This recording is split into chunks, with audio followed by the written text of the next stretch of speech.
مرید یا اس کی روحانی اولاد جتنی قریب ہو جاتی ہے اسی مناسبت سے اس کے اندر بھی استغنائی طرز فکر جو ہے وہ منتقل ہوتی رہتی ہے۔ وہ یہاں لکھ دینا ضمیر کا برائی اچھائی کا ضمیر مطمئن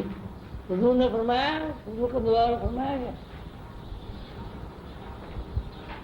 ضمیر نور باطن ہے، ضمیر نور باطن، ٹھیک ہے، یہ لکھیں نا برائی اچھائی کا ضمیر۔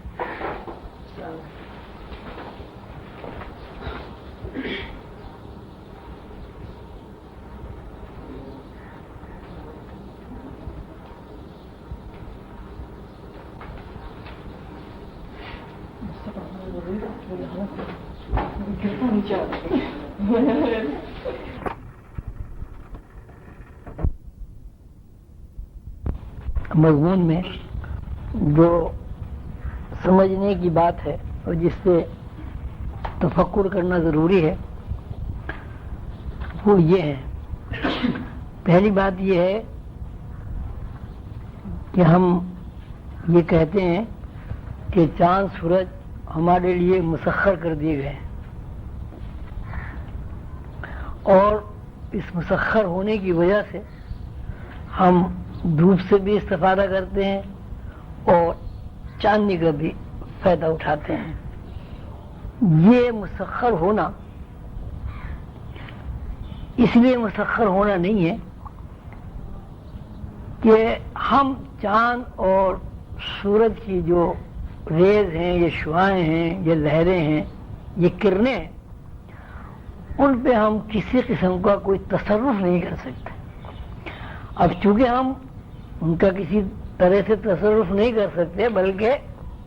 ہم محتاج ہیں دھوپ کے، چاندنی کے، روشنی کے،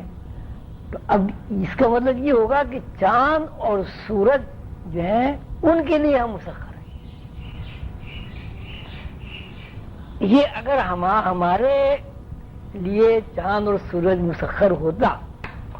تو ہونا یہ چاہیے تھا کہ ہم چاند اور سورج میں تصرف کر سکتے، تو ہم تو چاند اور سورج میں کسی قسم کا تصرف نہیں کر سکتے، لیکن چاند اور سورج کی ضرورت جو ہے وہ ہماری زندگی میں اتنی زیادہ اہم ہے کہ ہم کسی بھی طرح چاند سے اور سورج سے انکار نہیں کر سکتے۔ اگر چاند اور سورج اپنی روشنی منقطع کر سکتے تو اس کا مطلب یہ ہوتا ہے کہ پھر دنیا اندھیر ہو جاتی، نہ آپ کے یہاں کوئی کھانے پینے کی چیز ملتی، نہ آپ کے یہاں پھلوں میں مٹھاس پیدا ہوتا، اتنے زمین پر حشرات و درس پیدا ہو جاتے کہ وہ ہر چیز کو کھا جاتے، آدمی کو بھی کھا جاتے، درخت کو بھی کھا جاتے، گھاس پھوس کو بھی کھا جاتے۔ تو اب یہ کہنا کہ بھئی اللہ تعالیٰ نے جیسے فرمایا وَسَخَّرَ لَكُمُ الشَّمْسَ وَالْقَمَرَ وَالنُّجُومَ مُسَخَّرَاتٌ بِأَمْرِهِ کہ ہم نے سورج کو، چاند کو اور ستاروں کو اپنے امر خاص سے تمہارے لیے مسخر کر دیا ہے۔ تو یہ مسخر ہونا اگر یہ ہے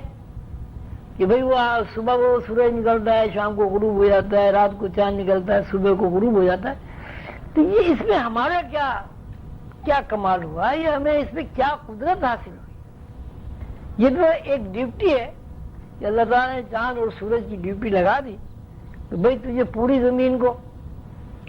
دھوپ دینی ہے۔ اب اس میں آپ کی کیا خصوصیت ہے؟ بھئی سورج سے درخت بھی فائدہ اٹھا رہے ہیں، سورج سے پرندے بھی فائدہ اٹھا رہے ہیں، سورج پہاڑوں پہ بھی دھوپ بکھیرتا ہے، سورج کی دھوپ کیچڑ میں بھی ہوتی ہے، سورج جو ہے بیابانوں میں بھی اپنی دھوپ کی تبادل جو ہے وہ دکھاتا ہے۔ وہ سخر لکم کہ ہم نے تمہارے لیے مسخر کر دیا، یعنی انسانوں کے لیے۔ تو اس کا مطلب تو یہ ہوا کہ پھر یہ سورج جو ہے درخت کے لیے بھی مسخر ہے، پرندوں کے لیے بھی مسخر ہے، ہر چیز کے لیے مسخر ہے۔ تو یہ مسخر ہونا کہ بھئی سورج صبح کو نکلے گا، شام کو غروب ہوگا، یہ مسخر ہونا اس لیے نہیں ہے کہ اگر اس کا مسخر ہونا کہیں گے تو یہ تو درختوں کے ساتھ بھی یہ ہو رہا ہے، جمادات کے ساتھ بھی یہ ہو رہا ہے، نباتات کے ساتھ بھی یہ ہو رہا ہے۔ مسخر ہونے کا مطلب یہ ہے کہ اللہ تعالیٰ نے انسان کے اندر ایک ایسی روحانی صلاحیت اضافی طور پر انسان کو منتقل کرتی ہے کہ جب وہ اضافی طاقت متحرک اور بیدار ہوتی ہے تو سورج تابع ہو کے چلتا ہے، چاند تابع ہو کے سمجھ۔ اب جیسے حضور پاک صلی اللہ علیہ وسلم نوع انسانی کے جوہر ہیں، سب سے بڑے ہیں۔ کوئی بھی انسانی وصف جو ہے وہ پوری انسان برادری کا ہی وصف ہوتا ہے۔ آپ نے شق القمر کے موضوع کے بارے میں سنا ہے کہ حضور پاک صلی اللہ علیہ وسلم پہاڑی پر کھڑے ہوئے اور انہوں نے انگلی کا اشارہ کیا، چاند کے 2 ٹکڑے ہوئے۔ اس بات کو آپ کہہ سکتے ہیں کہ چاند جو ہے وہ نوع انسانی کے لیے مسخر کر دیا گیا ہے۔ بھی کیسے مسخر کر دیا گیا کہ حضور پاک صلی اللہ علیہ وسلم کا جو معجزہ ہے وہ ہمارے سامنے ہے کہ حضور نے اشارہ کیا اور چاند کے 2 ٹکڑے ہو گئے۔ اسی طرح ایک حضرت علی کا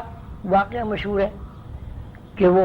نماز کے بڑے پابند تھے۔ اب اس میں کہاں تک تصدیق ہے یہ اس کا تو مجھے علم نہیں ہے، لیکن یہ واقعہ بہرحال بار بار سنا گیا کہ ان کی سو گئے، وہ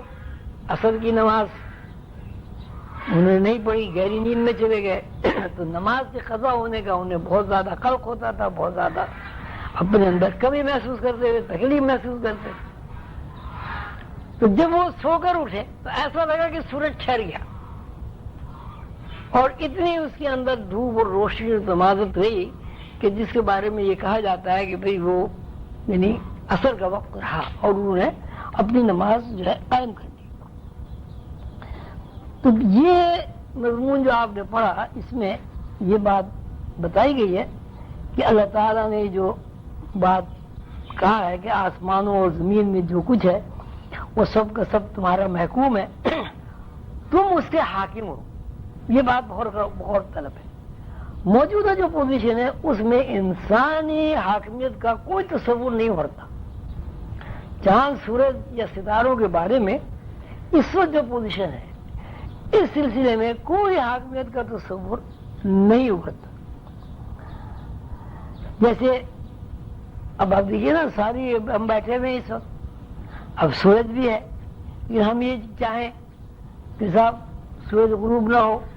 یہ نہیں ہو سکتا، سورج غروب ہو جائے گا۔ یعنی ہم محتاج ہیں اس بات کے کہ سورج کی گردش کے تحت رات کو رات کہیں اور سورج کی گردش کے تحت دن کو دن کہیں۔ اس میں ہمارا کسی بھی قسم کا کوئی نہ عمل ہے، نہ کوئی دخل ہے، نہ کوئی تصرف ہے۔ دوسری بات جو اس میں یہ بتائی گئی وہ یہ ہے کہ تصرف کا مطلب یہ ہے کہ حاکمیت کا قائم ہونا۔ اب اللہ تعالیٰ فرماتے ہیں کہ زمین آسمان میں جو کچھ ہے وَسَخَّرَ لَكُم مَّا فِي السَّمَاوَاتِ وَمَا فِي الْأَرْضِ جَمِيعًا مِّنْهُ، کہ آسمانوں اور زمینوں میں جو کچھ ہے اس پہ بھی تمہاری حاکمیت ہے۔ تو آسمانوں اور زمینوں میں حاکمیت کا مطلب اگر یہ ہے کہ بھئی ہم نے زمین کھود لی اور اس میں سے کنویں میں سے پانی نکال لیا، اس لیے حاکمیت ہماری قائم ہو گئی، یا ہم نے زمین کھودی اس کے اندر ایک درخت کا بیج ڈال دیا، بیج بڑا ہو کے درخت بن گیا اور درخت میں پھل لگنے لگے، یہ ہماری حاکمیت ہے۔ اس میں تو کوئی حاکمیت کا تصور نہیں ہوتا۔ اچھا، اگر آپ زمین کی